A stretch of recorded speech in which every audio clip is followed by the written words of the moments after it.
dan pengakuan angka kredit dosen yang menggunakan aturan lama. Artinya apa? Artinya setelah 30 Juni selesai sudah peraturan Menpan 17 2013. Berarti sudah menggunakan mekanisme baru. Jadi kalau kita runtut nih ada tiga zaman, ada 3 masa. Satu namanya pengakuan kredit secara konvensional yang saat ini berlaku, biasa dinilai. Ada item-item kegiatan menggunakan sub kegiatan. Pendidikan ini kegiatannya, penelitian ini kegiatannya, pengabdian ini kegiatannya. Itu namanya konvensional. Dinilai per item kegiatan. Saat ini berlangsung. Dan itu berakhir sampai dengan 2022 akhir. Artinya apa?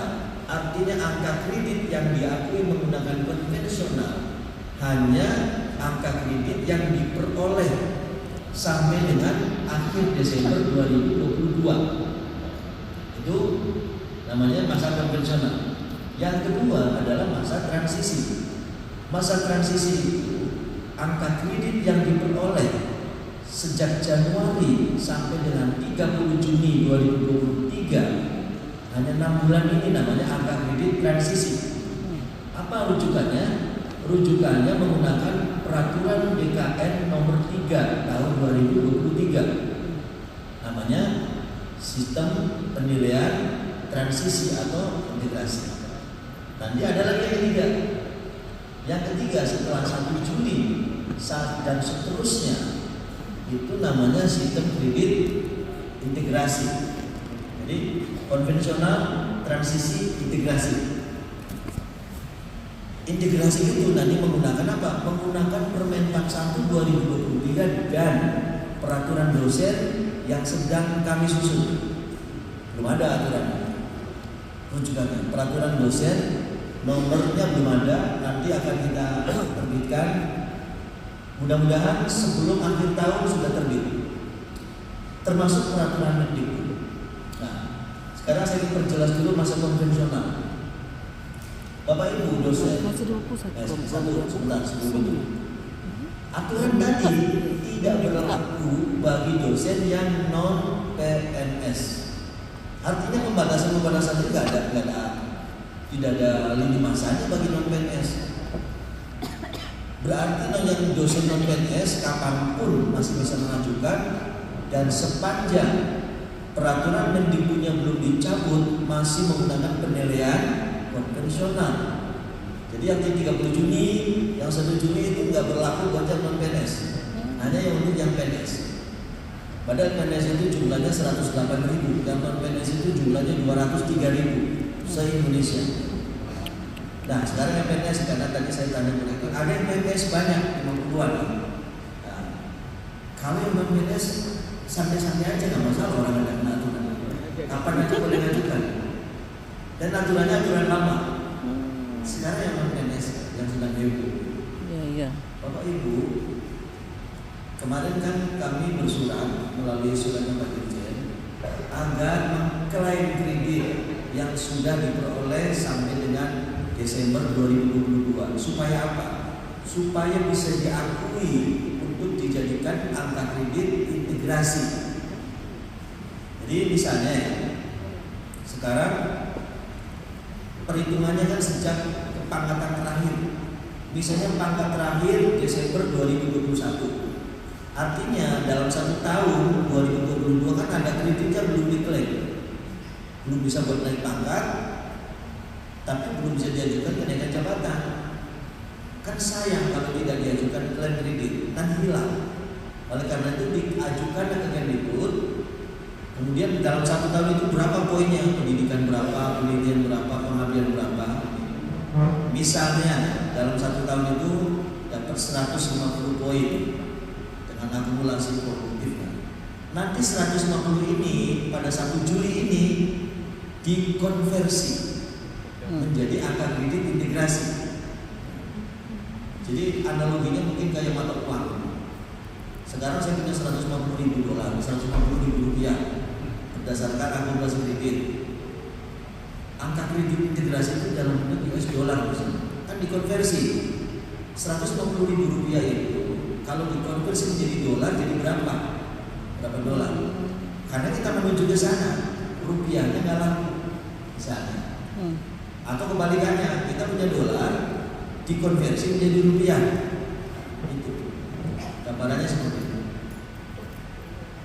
Yang kedua, ada sekelompok dosen, sekali lagi PNS ya, yang sedang mengajukan kenaikan pangkat, kenaikan jabatan sudah berlangsung lama.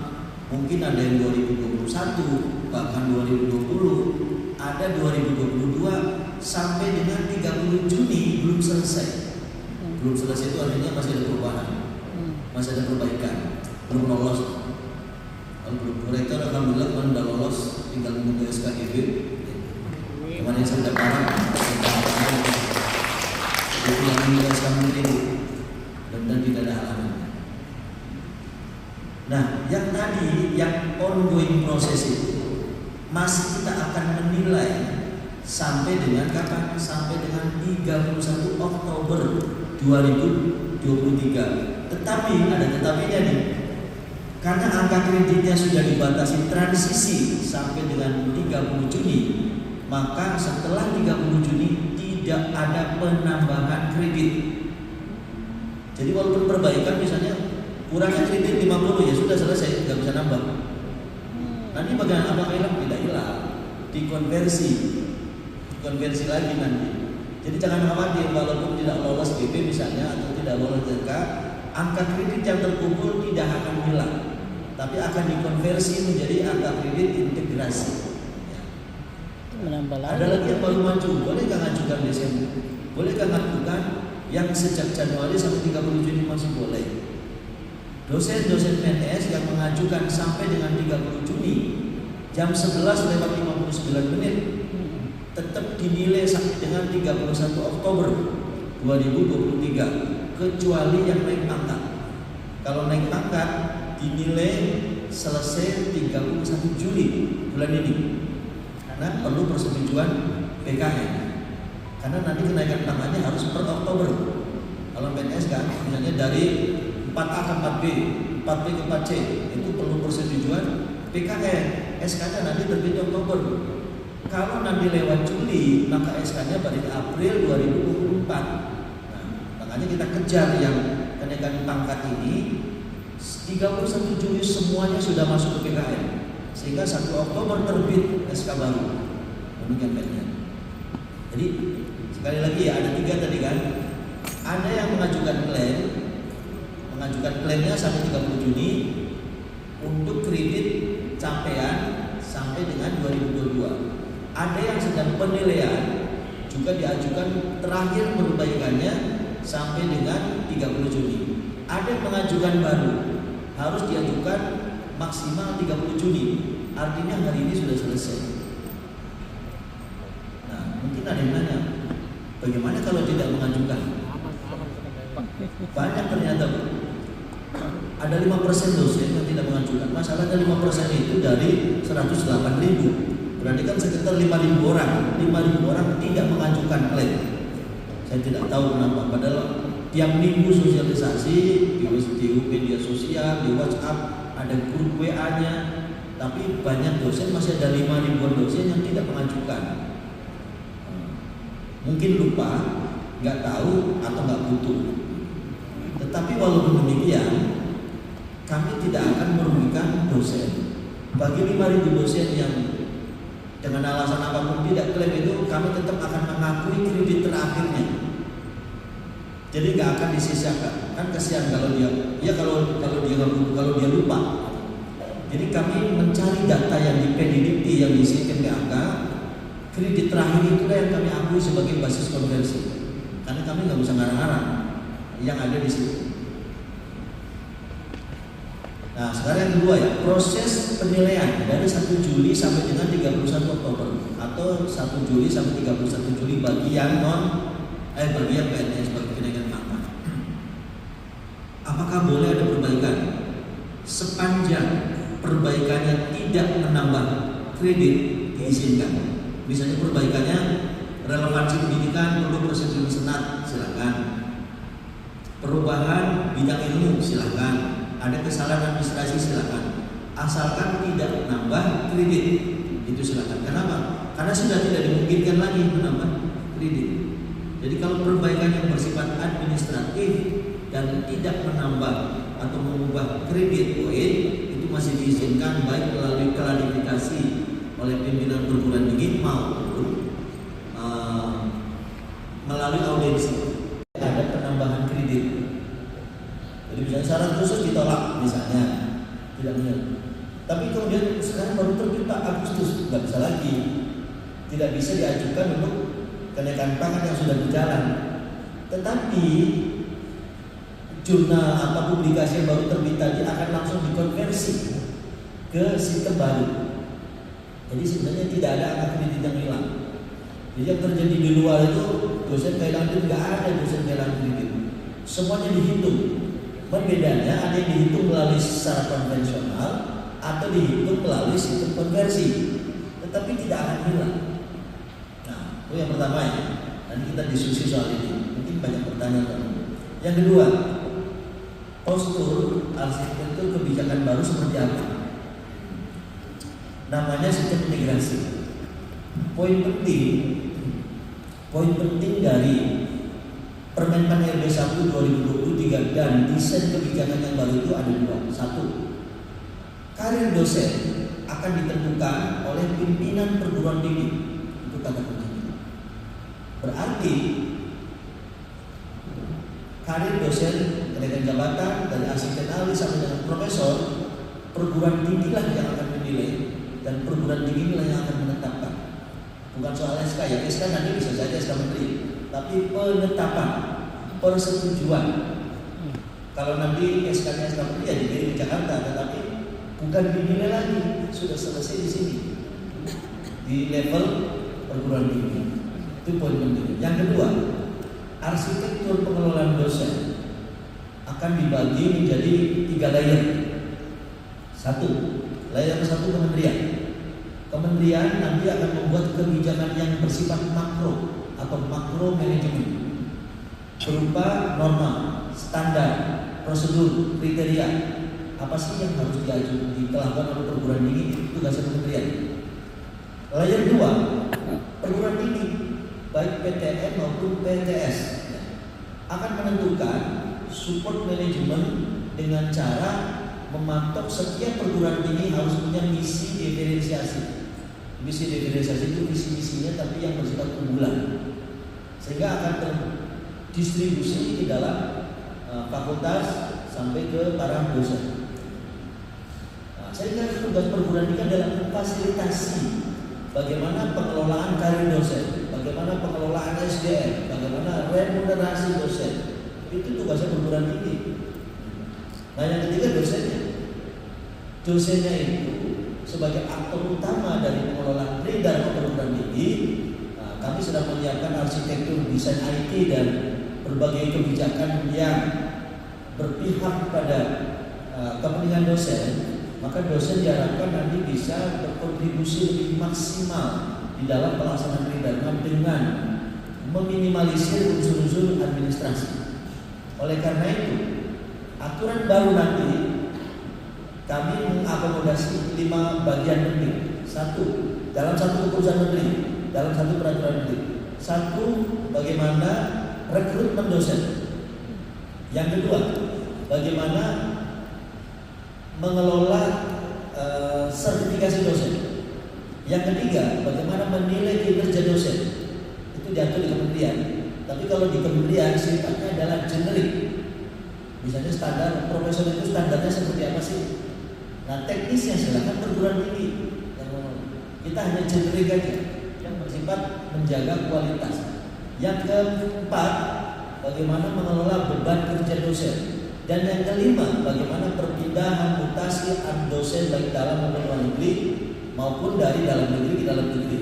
Jadi 5 peraturan yang saat ini ada itu dilebur menjadi 1 peraturan menteri, sehingga Bapak itu tidak akan ada 5 rujukan. Hal-hal yang substansi misalnya kami akan mengatur bahwa syarat khusus itu lebih fleksibel. Maksudnya lebih fleksibel itu dosen tidak akan dipaksa harus memenuhi syarat khusus itu berupa karya tulis ilmiah. Karena ternyata banyak syarat khusus atau keunggulan dosen itu yang dibuktikan dengan cara lain.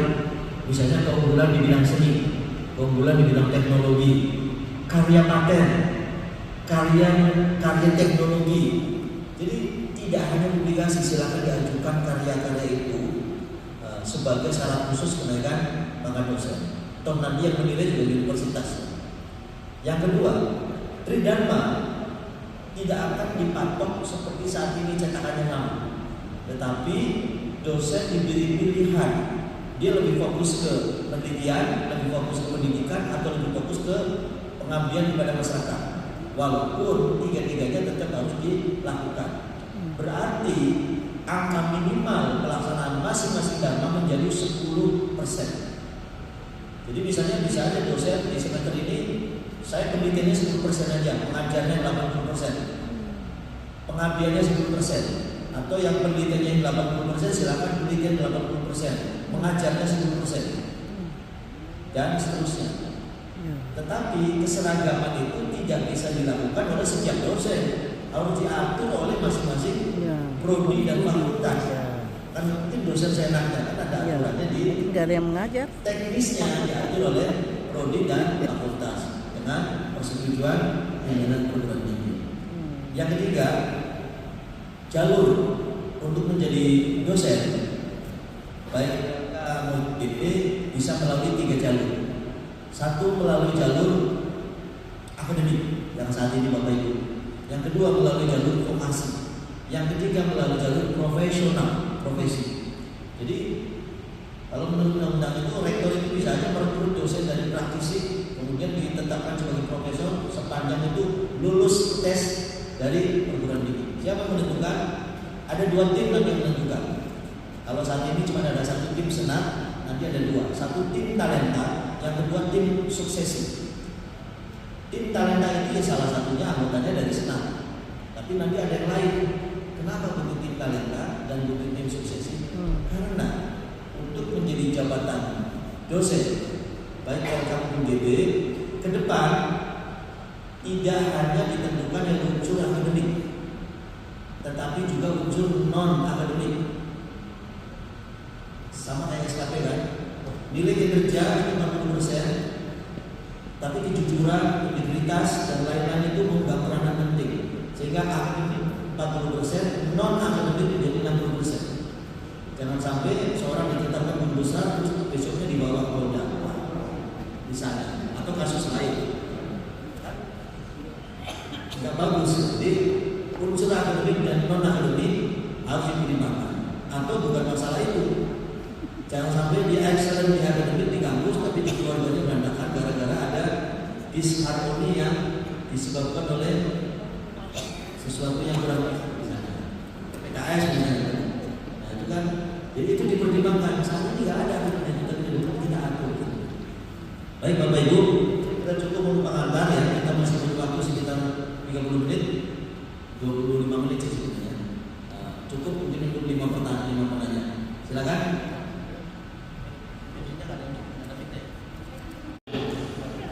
Nah, yang kedua kami menyampaikan Pak, warning aja nih Pak, warning aja. Jangan sampai pemindahan wewenang dari kementerian ini sangat idealis Pak. Pemindahan kewenangan kementerian kepada perguruan tinggi, kita menghindari jangan sampai ada ketidaksukaan antara rektor, dekan dengan saya sehingga menghabisi dosen yang tersebut. Ya. Menghindari itu ya.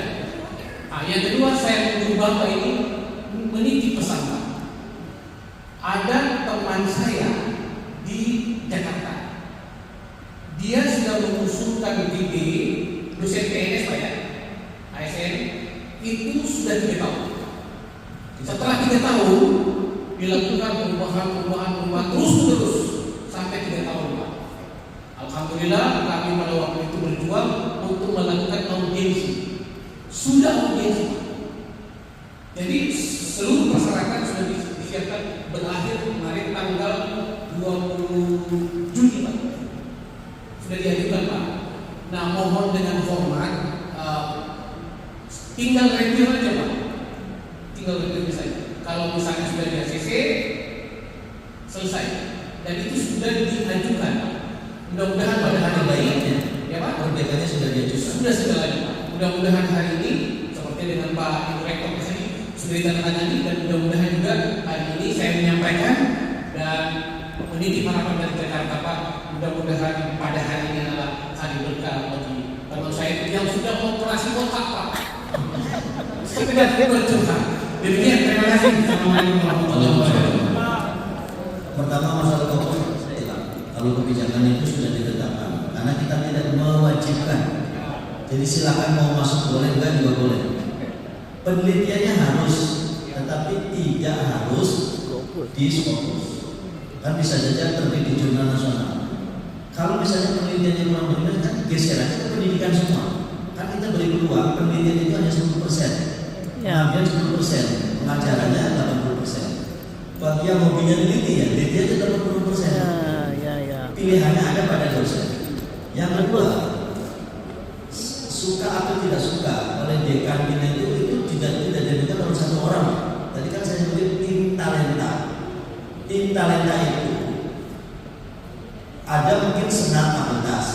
Ini bayangan saya, tapi belum nanti akan diatur di kebijakan. Ada tim talenta itu unsur dari sesama dosen, unsur dari bawahan, unsur dari pimpinan, dan unsur dari profesional. Jadi ditentukan oleh tim yang ditunjuk, kemudian dia memberikan pendapat terhadap calon yang sedang diajukan. Jadi bukan satu orang dosen, ya Pak, bukan oleh satu orang dekan. Itu pun nanti ada mekanisme banding. Misalnya saya dizolimi karena Bapak tadi. Kan bisa banding ke tim suksesi. Merasa tidak melakukan tapi dilakukan. Bisa banding tim suksesi. Tim suksesi ada dua, ada tim suksesi di tingkat perguruan tinggi, ada tim suksesi di tingkat kementerian. Jadi masih bisa menolak keputusan di tingkat fakultas ke universitas. Kalau universitas memutuskan A, kemudian masih kurang puas, bisa mengajukan banding ke level kementerian. Nanti ada tim independen yang itu. Jadi kita akan kawal itu supaya mereka bersifat fair sesuai dengan fakta. Yang ketiga, tadi terkait Bapak, mudah-mudahan yang rekan Bapak itu termasuk, karena saat ini kami sedang memilih 3.300 dan yang masih ngantri itu ada 3.200 sedang dinilai akan selesai di 31 Oktober. Kita akan milih semua yang sudah masuk di 30 Juni. Karena 2024 harus sudah masuk ke sistem baru, jadi tidak boleh lagi ada sisa-sisa usulan, kecuali yang non PNS. Yang non PNS itu kita kebut karena nanti pada saat 1 Januari 2024, baik dosen PNS maupun dosen non PNS sama-sama menggunakan sistem imigrasi. Jadi titik temunya nanti di Januari 2024. Terima kasih, silakan.